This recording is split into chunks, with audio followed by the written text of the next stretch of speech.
মামা হ্যাঁ কি খাচ্ছ? ওই তো ভাত খাচ্ছি, তুমি দেখতে পাচ্ছ না?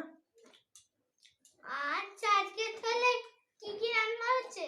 এই তো করলা সেদ্ধ, বেগুন ভাজা, মাছ ভাজা, পাঁপড় ভাজা, এখানে মাছের ঝাল, আর এখানে আছে কাঁচকলা, পেঁপে, আলু, বেগুন, বাটা মাছ দিয়ে ঝোল। কেমন বলো? ভালো। তুমি তো করলা খাও না। করলা খাওয়া যে কত উপকার তুমি জানোই না, বুঝেছ?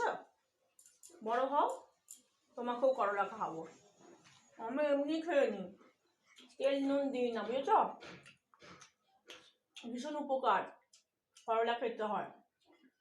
তুমি তো কোনো সবজিও খাও না, তুমি তো মাছ ভাজা দিয়ে, মাছের ঝালের আলু দিয়ে আর পাঁপড় ভাজা দিয়ে খেয়ে নিয়েছো। বলো